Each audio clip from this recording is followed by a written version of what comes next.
आज की इस वीडियो में हम बात करने वाले हैं एक ऐसे केस के बारे में जिसने पूरी दुनिया को हिलाकर रख दिया। जी हाँ, हम बात कर रहे हैं जेफरी एप्स्टीन की। एक ऐसा नाम जो पैसा, पावर और कंट्रोवर्सी का सिंबल बन चुका है। जेफरी एप्स्टीन की काली दुनिया में आपका स्वागत है, जहां इंसान कैदी और औरतें खिलौना है। सबसे पहला सवाल, जेफरी एप्स्टीन कौन था?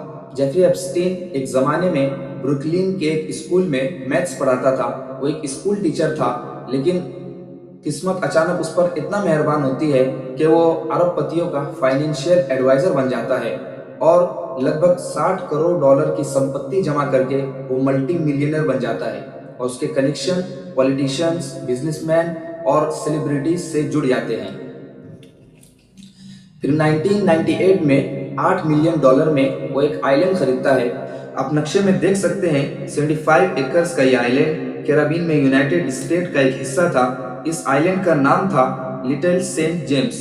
यह आइलैंड बाहर से दिखने में जन्नत नजर आता था। यहाँ आराम की हर एक चीज मौजूद थी, मगर ये जन्नत सा दिखने वाला आइलैंड कोई जन्नत नहीं बल्कि काली दुनिया थी। और उसके कालेपन की वजह से उसके आसपास के लोग उस आइलैंड को पीडोफाइल आइलैंड के नाम से जानते थे। यहाँ 12 से 17 साल की लड़कियों की ट्रैफिकिंग की जाती थी, उनको सेक्सुअल अब्यूज किया जाता था और यहाँ से कोई भाग भी नहीं सकता था क्योंकि उस आइलैंड के चारों तरफ समंदर था। एक दफा एक 15 साल की लड़की तैरकर भागने की कोशिश करती है, मगर उसे पकड़ लिया जाता है और उसका पासपोर्ट छीन लिया जाता है। यहाँ जो कुछ हो रहा था वो काफी सालों तक लोगों से छुपा हुआ था, लेकिन साल 2005 में एक छोटी सी पुलिस कंप्लेंट इस केस के लिए ट्रिगर बन जाती है। साल 2005 में फ्लोरिडा के पाम बीच पुलिस स्टेशन में एक केस फाइल होती है। उस केस में एक 14 साल की लड़की ने यह कहा कि पाम बीच हाई स्कूल में उसके एक फ्रेंड ने उसे एक अमीर आदमी के घर ले गई, ये कहकर कि बस मसाज देना है, जिसके उसे 200 से 300 डॉलर मिलेंगे। लेकिन वहां जाकर कुछ और होता है। वहां एप्स्टीन सिर्फ टॉयलेट में बैठा हुआ होता है और उस बच्ची को कपड़े निकालने के लिए कहता है और उसके साथ गलत काम करता है। फिर पुलिस ने उस विक्टिम के फ्रेंड को बुलाया और जब उसकी फ्रेंड सामने आई तो उससे पूछताछ की गई। फिर पूछताछ के बाद उसकी फ्रेंड ने और 2 लड़कियों का नाम बताया। फिर जब उन 2 लड़कियों को बुलाया गया और फिर उनसे पूछताछ किया गया तो उन्होंने और 4 लड़कियों का नाम बताया। इस तरह ये चैन इतनी लंबी हुई कि 30 से ज्यादा विक्टिम्स के नाम सामने आए। इसमें दिल दहला देने वाली बात यह है कि हर लड़की को मसाज का बहाना करके वहां बुलाया जाता था और उसमें ज्यादातर 18 से कम की लड़कियां थी। She led me up the staircase and we made a right into Jeffrey's room and Jeffrey laying naked on the massage table. और बहुत सी लड़कियां ऐसी थी जो गरीब घर से आती थी और बहुत सी लड़कियां ऐसी भी थी जिनके पेरेंट्स नहीं थे, उनकी कोई सुनने वाला भी नहीं था। Really wanted this job. So I opened up to them. I said, look, this is an opportunity of a lifetime for me. I've been on the streets, I've been abused, and that's the worst thing that I could have done. Because I just let them know that I'm vulnerable and I'm their perfect type. और हर लड़की को दूसरी लड़की लाने के दुगने पैसे मिलते थे, जिसकी वजह से एप्स्टीन के आइलैंड पर बहुत सी लड़कियां जमा हो गई। पाम बीच पुलिस ने एप्स्टीन के खिलाफ एक पूरा केस तैयार कर लिया था और केस इतना स्ट्रॉन्ग था कि 2006 में एफबीआई ने भी इसकी इन्वेस्टिगेशन शुरू की और उन्होंने यानी एफबीआई ने 53 पेजेस की रिपोर्ट तैयार की। 16 years old. 16. 17, 14 years old. This is me. This was me. This is me. When I met Jeffrey Epstein. This is me when I met Jeffrey Epstein.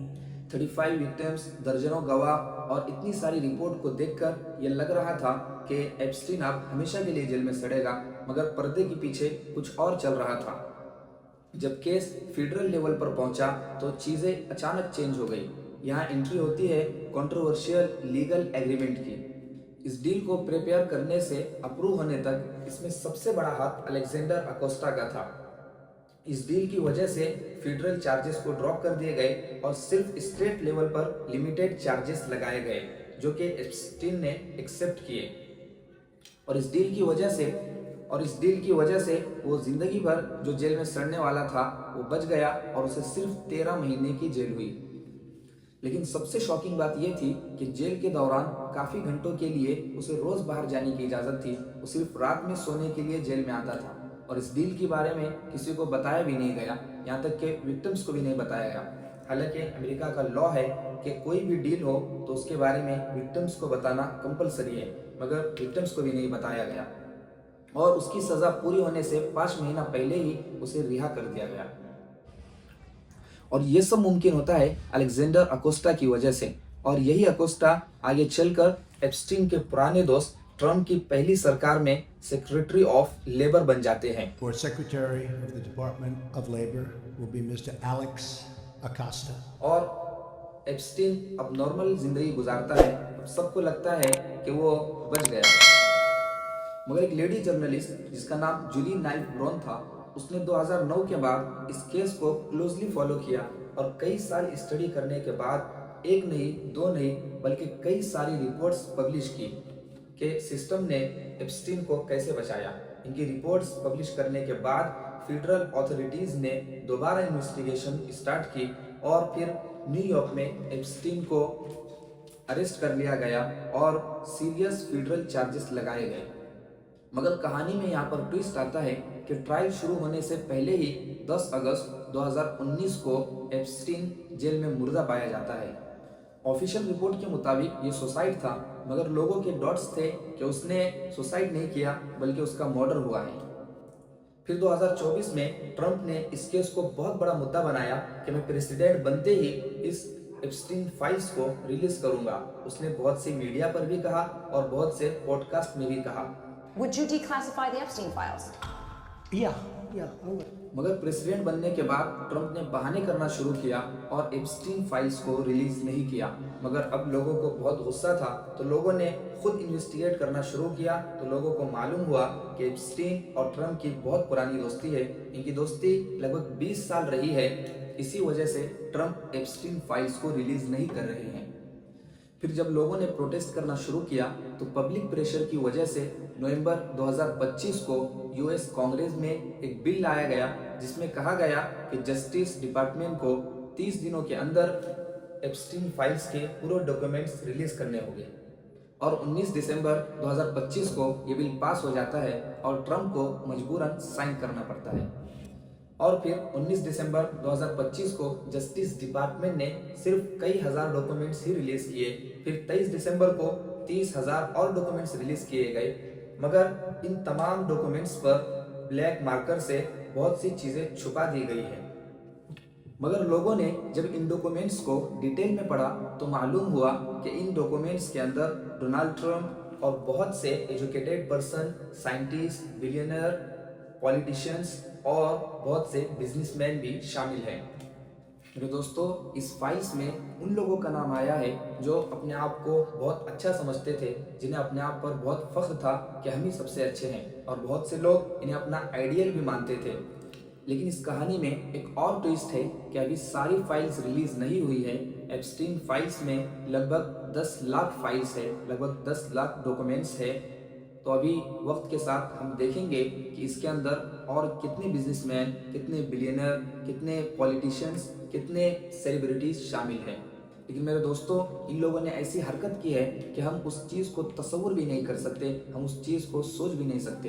ये लड़कियों के साथ गलत काम करने के बाद उन्हें जला देते थे, उन्हें तंदूर पर भूनते थे। जिस तरह मुर्गियों को तंदूर पर भुना जाता है, उस तरह लड़कियों को एक तंदूर पर भूनकर उन्हें खा जाते थे। ये कितने घिनौने थे, ये कितने खतरनाक लोग थे। ये ऊपर से इंसान थे मगर अंदर से भेड़िए से भी खतरनाक थे। मेरे दोस्तों, उस वक्त इनकी इंसानियत कहाँ गई थी, इनका ज़मीर कहाँ गया था। और एप्स्टीन फाइल्स में अक्सर वही लोग हैं जो इस्लाम पर उंगली उठाते थे। आज इनका हाल ऐसा है कि इन्हें इंसान कहना भी गुनाह है। अस्सलाम वालेकुम।